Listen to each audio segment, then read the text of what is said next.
ನಮಸ್ಕಾರ, ನೀವು ನೋಡ್ತಾ ಇರೋ ನಿಮ್ಮ ಕನ್ನಡ ನ್ಯೂಸ್. ನಾನು ಪ್ರಿಯಾ.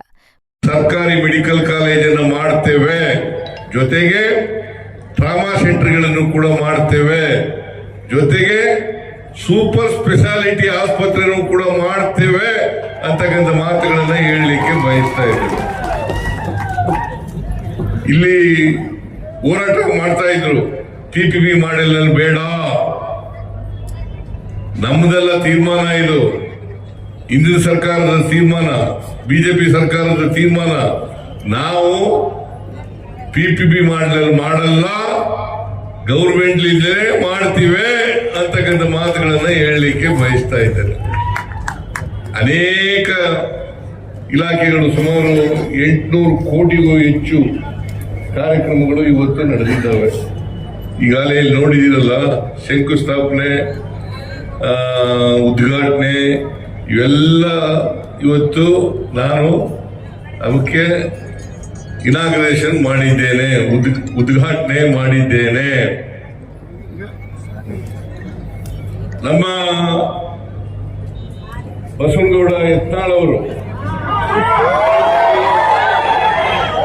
ಅವ್ರ ಕ್ಷೇತ್ರ ಗೊತ್ತು, ಇದು ನನಗೆ ಅವ್ರ ಕ್ಷೇತ್ರ ಅಲ್ಲ, ಇದು ಬಿಜಾಪುರ. ಅದರಿಂದ ಅವರ ಅಭಿಮಾನಿಗಳಿದ್ದಾರೆ. ನೀವು ನಮ್ಮ ಅಭಿಮಾನಿಗಳು ಕೂಡ.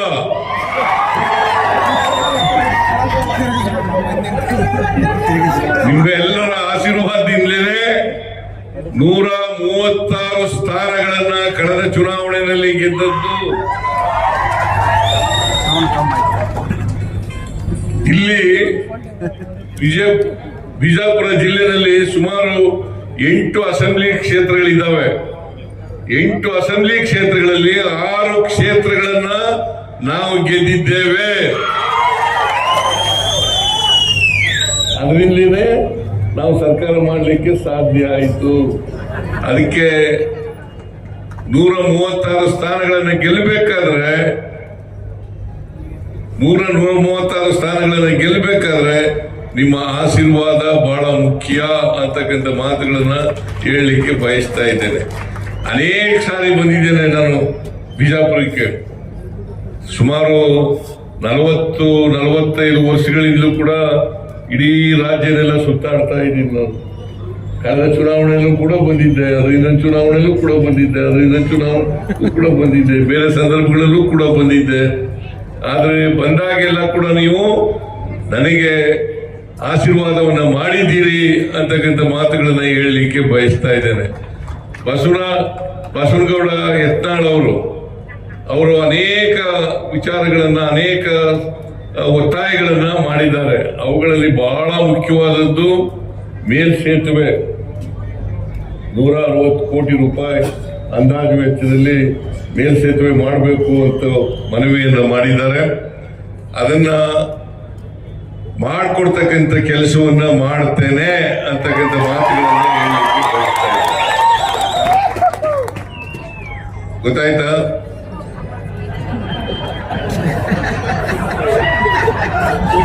ಮೇಲ್ಸೇತುವೆ ಅದು ಎಲ್ಲಿಂದ ಇಲ್ಲಿಗೆ 3 ಕಿಲೋಮೀಟರ್ ಉದ್ದದ ಮೇಲ್ಸೇತುವೆ ಮಾಡಬೇಕು ಅಂತ ಹೇಳಿದ್ದಾರೆ.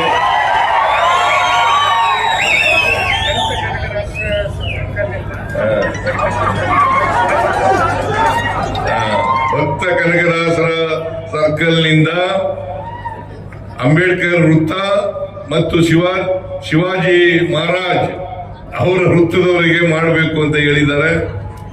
ಅದನ್ನ ಮಾಡಿಕೊಡ್ತಕ್ಕಂಥ ಕೆಲಸವನ್ನ ಮಾಡೋಣ ಅಂತಕ್ಕಂಥ ಮಾತುಗಳನ್ನ ಹೇಳಲಿಕ್ಕೆ ಬಯಸ್ತಾ ಇದ್ದೇನೆ. ಆಮೇಲೆ ಇದೇ ಸಂದರ್ಭದಲ್ಲಿ ನನಗೆ MB ಪಾಟೀಲ್ರು ಮತ್ತು ಶಿವಾನಂದ ಪಾಟೀಲ್ರು, ಈ ಜಿಲ್ಲೆಯ ಎಲ್ಲ ಶಾಸಕ ಮಿತ್ರರು, ಜಿಲ್ಲೆಯ ಎಲ್ಲ ಶಾಸಕ ಮಿತ್ರ ಜನಪ್ರತಿನಿಧಿಗಳು, MLAಗಳು, MLCಗಳು ನನಗೆ ಸನ್ಮಾನವನ್ನ ಮಾಡಿದ್ದಾರೆ. ಕಾರಣ ಯಾಕಪ್ಪ ಅಂತಂದ್ರೆ ನಾನು ದಿವಂಗತ ದೇವರಾಜ ಅರಸರವರು ಅವರ ಎಷ್ಟು ವರ್ಷಗಳ ಅವಧಿ ಇತ್ತು? 7 ವರ್ಷ 239 ದಿನಗಳು ಅವರಿದ್ದರು.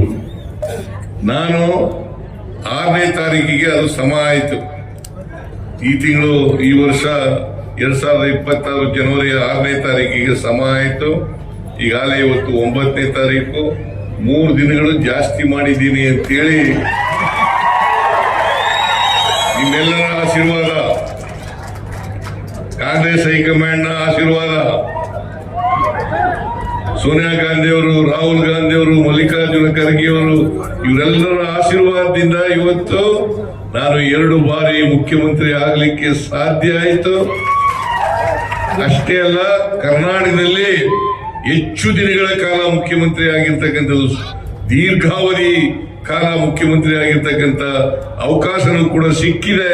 ಅದಕ್ಕೋಸ್ಕರ ಈ ರಾಜ್ಯದ ಜನತೆಗೆ ಸುಮಾರು 800ಕ್ಕೂ ಹೆಚ್ಚು ಕೋಟಿ ರೂಪಾಯಿಗಳ ಅಭಿವೃದ್ಧಿ ಕಾರ್ಯಕ್ರಮಗಳಿಗೆ ಚಾಲನೆಯನ್ನ ಕೊಟ್ಟಿದ್ದೇವೆ. ಅವುಗಳಲ್ಲಿ 82 ಕೋಟಿ ರೂಪಾಯಿಗಳ ಉದ್ಘಾಟನೆ, 730 ಕೋಟಿಗೂ ಹೆಚ್ಚು ರೂಪಾಯಿಗಳ ಶಂಕುಸ್ಥಾಪನೆ ಕಾರ್ಯಕ್ರಮವನ್ನು ಮಾಡಿದ್ದೇವೆ. ಅದರಲ್ಲಿ ಮುಖ್ಯವಾದವು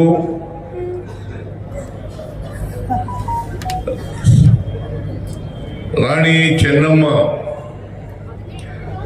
ಅವರ ಪ್ರತಿಮೆಯನ್ನ ಲೋಕಾರ್ಪಣೆ ಮಾಡಿರ್ತಕ್ಕಂಥದ್ದು. ಶ್ರೀ ರಾಮಲಿಂಗ ರೆಡ್ಡಿ ಅವರು ಈಗಾಗಲೇ ಒಪ್ಪಿಗೆ ಕೊಟ್ಟು ಅದಕ್ಕೆ ನಾಮಕರಣ ಕೂಡ ಮಾಡಿದ್ದೀವಿ. ಬಸ್ ಸ್ಟ್ಯಾಂಡಿಗೆ ಏನಂತ ನಾಮಕರಣ ಮಾಡಿದ್ದೀವಿ ಅಂತಂದ್ರೆ ಕಿತ್ತೂರು ರಾಣಿ ಚೆನ್ನಮ್ಮ ಬಸ್ ಸ್ಟ್ಯಾಂಡ್ ಅಂತೇಳಿ ನಾಮಕರಣವನ್ನ ಮಾಡಿದ್ದೇವೆ. ಈಗಾಗಲೇ ಕಿತ್ತೂರು ರಾಣಿ ಚೆನ್ನಮ್ಮನವ್ರ ಬಗ್ಗೆ ಮಾತನಾಡಿದ್ದಾರೆ. ನಾನು ಹೆಚ್ಚು ಮಾತನಾಡ್ಲಿಕ್ಕೆ ಹೋಗಲ್ಲ. ಕಿತ್ತೂರು ರಾಣಿ ಚೆನ್ನಮ್ಮನವರು ಸಿಪಾಯಿ ದಂಗೆ 1857ರಲ್ಲಿ ನಡೀತು. ಇದು 1924ರಲ್ಲಿ ಬ್ರಿಟಿಷ್ನವರ ವಿರುದ್ಧ ಹೋರಾಟ ಮಾಡಿದ್ರು. ಅಂದ್ರೆ 33 ವರ್ಷಗಳ ಮುಂಚಿತವಾಗಿಯೇ ಬ್ರಿಟಿಷ್ನವರ ವಿರುದ್ಧ ಹೋರಾಟ ಮಾಡದಂತ ಕೀರ್ತಿ ಕಿತ್ತೂರು ರಾಣಿ ಚೆನ್ನಮ್ಮನವರಿಗೆ ಸಲ್ತದೆ ಅಂತಕ್ಕಂಥ ಮಾತುಗಳನ್ನ ಹೇಳಲಿಕ್ಕೆ ಬಯಸ್ತಾ ಇದ್ದೇನೆ.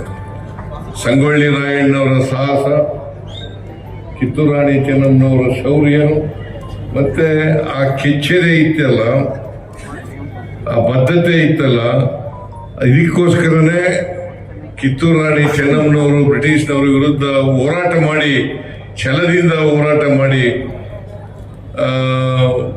ಕ್ಯಾತ್ರೆ ಅಂತ ಒಬ್ಬ ಬ್ರಿಟಿಷ್ ಅಧಿಕಾರಿಯನ್ನ ಸೋಲಿಸ್ತಾರೆ. ಆಮೇಲೆ 2ನೇ ಯುದ್ಧದಲ್ಲಿ ಸೋಲು ಅನುಭವಿಸಬೇಕಾದಂತ ಪರಿಸ್ಥಿತಿ ಉಂಟಾಗುತ್ತೆ. ಇದಕ್ಕೆ ನಮ್ಮವರೇ ಕಾರಣ ಅಂತಕ್ಕಂಥ ಮಾತುಗಳನ್ನ ಈ ಸಂದರ್ಭದಲ್ಲಿ ಹೇಳಲಿಕ್ಕೆ ಬಯಸ್ತಾ ಇದ್ದೇನೆ. ಬ್ರಿಟಿಷ್ನವರು ಈ ದೇಶವನ್ನ 200 ವರ್ಷ ಆಳಬೇಕಾದ್ರೆ ಅವರು ನಮ್ಮವರ ಸಹಾಯದಿಂದಲೇ ಎಲ್ಲ ರಾಜರುಗಳನ್ನು ಕೂಡ ಸೋಲಿಸಿ ಅವರ ಅಧೀನದಲ್ಲಿ ಇಟ್ಟುಕೊಂಡು ಈ ದೇಶವನ್ನು ಆಳ್ತಾರೆ ಅಂತಕ್ಕಂಥದ್ದನ್ನ ನೋಡಲಿಕ್ಕೆ ಸಾಧ್ಯ ಆಗ್ತದೆ. ಕಿತ್ತೂರು ರಾಣಿ ಚೆನ್ನಮ್ಮನವರ ವಿಷಯದಲ್ಲೂ ಕೂಡ ಅದೇ ಆಗಿರ್ತಕ್ಕಂಥದ್ದು. ಅಂತ ಒಬ್ಬ ವೀರ ಮಹಿಳೆಯ ಪ್ರತಿಮೆಯನ್ನ ಇವತ್ತು ಅನಾವರಣ ಮಾಡಿರ್ತಕ್ಕಂಥದ್ದು ಬಿಜಾಪುರದಲ್ಲಿ ಬಹಳ ಸಂತೋಷದ ವಿಚಾರ ಅಂತಕ್ಕಂಥ ಮಾತುಗಳನ್ನ ಹೇಳಿ ನಾನು ಅದನ್ನು ಅತ್ಯಂತ ಸಂತೋಷದಿಂದ ಲೋಕಾರ್ಪಣೆ ಮಾಡಿದ್ದೇನೆ ಅಂತಕ್ಕಂಥ ಮಾತುಗಳನ್ನ ಹೇಳಲಿಕ್ಕೆ ಬಯಸ್ತಾ ಇದ್ದೇನೆ. ಆಮೇಲೆ ವೆಲೋಡ್ರೋಮ್ ಇಲ್ಲಿ ಬಿಜಾಪುರ ಮತ್ತು ಬಾಗಲಕೋಟೆ ಈ ಭಾಗದಲ್ಲಿ ಸೈಕ್ಲಿಸ್ಟ್ಗಳು ಜಾಸ್ತಿ. ನನಗೆ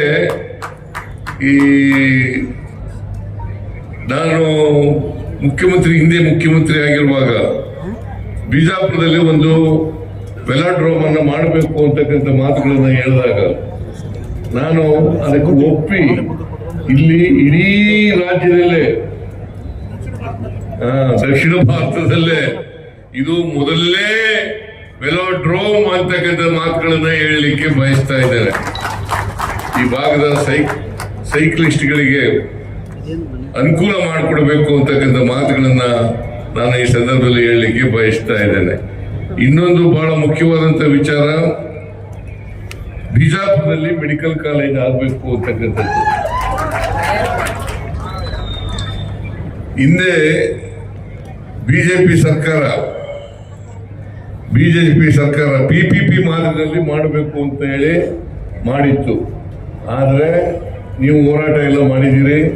ನನಗೆ MB ಪಾಟೀಲ್ರು ಮತ್ತು ಶಿವಾನಂದ ಪಾಟೀಲ್ರು ಇಬ್ರು ಕೂಡ ಮನವಿ ಮಾಡಿದ್ರು, ಇದನ್ನ ಗೌರ್ಮೆಂಟ್ ಕಾಲೇಜ್ ಆಗಿ ಮಾಡಬೇಕು ಅಂತಕ್ಕಂಥ ಮಾತುಗಳನ್ನ ಹೇಳಿದ್ರು. ನಾನು ಮುಂದಿನ ದಿನಗಳಲ್ಲಿ ಗೌರ್ಮೆಂಟ್ ಇಂದಲೇ ಮೆಡಿಕಲ್ ಕಾಲೇಜನ್ನ ಮಾಡ್ತೇವೆ, ಯಾರು ಕೂಡ ಅದಕ್ಕೋಸ್ಕರ ಹೋರಾಟ ಮಾಡಬೇಕಾದಂತ ಅಗತ್ಯ ಇಲ್ಲ ಅಂತಕ್ಕಂಥ ಮಾತುಗಳನ್ನ ಹೇಳಲಿಕ್ಕೆ ಬಯಸ್ತಾ ಇದ್ದೇನೆ. ನಮ್ಮ ಸರ್ಕಾರ, ನಾನು ಮುಖ್ಯಮಂತ್ರಿ ಆಗಿದ್ದಾಗ ಎಲ್ಲ ಜಿಲ್ಲೆಗಳಲ್ಲೂ ಕೂಡ ಒಂದೊಂದು ಮೆಡಿಕಲ್ ಕಾಲೇಜ್ಗಳನ್ನ ಮಾಡಬೇಕು ಅಂತಕ್ಕಂಥದ್ದು ನಮ್ಮ ಇಚ್ಛೆ. ಎಲ್ಲ ಜಿಲ್ಲೆಗಳಲ್ಲೂ ಕೂಡ ಮೆಡಿಕಲ್ ಕಾಲೇಜ್. ಇವತ್ತವರೆಗೆ 71 ಮೆಡಿಕಲ್ ಕಾಲೇಜ್ಗಳಿದ್ದಾವೆ ಕರ್ನಾಟಕದಲ್ಲಿ. 71 ಮೆಡಿಕಲ್ ಕಾಲೇಜುಗಳಿದ್ದಾವೆ. ಅದರಲ್ಲಿ 22 ಮೆಡಿಕಲ್ ಕಾಲೇಜುಗಳು ಸರ್ಕಾರಿ ಕಾಲೇಜುಗಳು. 22 ಮೆಡಿಕಲ್ ಕಾಲೇಜುಗಳು ಸರ್ಕಾರಿ ಮೆಡಿಕಲ್ ಕಾಲೇಜುಗಳು. ಉಳಿದ ಜಿಲ್ಲೆಗಳಲ್ಲೂ ಕೂಡ ಯಾವ ಜಿಲ್ಲೆಯಲ್ಲಿ ಇಲ್ಲ ಆ ಜಿಲ್ಲೆ ಬಯಸ್ತಾ ಇದ್ದೇನೆ. ಇದಕ್ಕೋಸ್ಕರ ಈ ಜಿಲ್ಲೆಯ ಎಲ್ಲ MB ಪಾಟೀಲ್ ಆದಿಯಾಗಿ, ಶಿವಾನಂದ ಪಾಟೀಲ್ ಆದಿಯಾಗಿ, MLAಗಳಾದಿಯಾಗಿ ಎಲ್ಲರೂ ಸೇರಿ ನನ್ನನ್ನು ಗೌರವಿಸಿದ್ದಾರೆ. ಅದಕ್ಕೋಸ್ಕರ ನಾನು ಅವರೆಲ್ಲರಿಗೂ ಕೂಡ ಕೃತಜ್ಞತೆಗಳನ್ನು ಸಲ್ಲಿಸಲಿಕ್ಕೆ ಬಯಸ್ತಾ ಇದ್ದೇನೆ ಅಂತಕ್ಕಂಥ ಮಾತುಗಳನ್ನು ಹೇಳಲಿಕ್ಕೆ ಬಯಸ್ತಾ. ನಾನು ಸಮಯ ಆಗಿದೆ, ಅದರಿಂದ ಹೆಚ್ಚು ಮಾತಾಡಲಿಕ್ಕೆ ಹೋಗಲ್ಲ. ಬಹಳ ಮಾತಾಡಬೇಕಾಗಿತ್ತು, ನಮ್ಮದೇ ತಪ್ಪು. ಲೇಟಾಗಿ ಬಂದದ್ರಿಂದ, ನಾವು ಜೈಲಿಗೆ ಹೋಗ್ಬೇಕಾಗಿರೋದ್ರಿಂದ ಇದು ನಿಮ್ಮ ತಪ್ಪಲ್ಲ, ನಮ್ಮ ತಪ್ಪು. ಅದಕ್ಕೋಸ್ಕರ ಕ್ಷಮಿಸಬೇಕು ಅಂತಕ್ಕಂಥ ಮಾತುಗಳನ್ನ ಹೇಳಿ ನನಗೆ ಹೆಚ್ಚು ಮಾತಾಡಲಿಕ್ಕೆ ಆಗದೇನೆ ನನ್ನ ಭಾಷಣವನ್ನು ಮುಗಿಸ್ತೇನೆ. ನಿಮ್ಮೆಲ್ಲರಿಗೂ ನಮಸ್ಕಾರ, ಜೈ ಹಿಂದ್. ಮತ್ತಷ್ಟು ಸುದ್ದಿಗಾಗಿ ನೋಡ್ತಾ ಇರಿ ನಿಮ್ಮ ಕನ್ನಡ ನ್ಯೂಸ್. ಲೈಕ್ ಮಾಡಿ, ಸಬ್ಸ್ಕ್ರೈಬ್ ಮಾಡಿ, ಶೇರ್ ಮಾಡುವುದು ಮರೆಯಬೇಡಿ.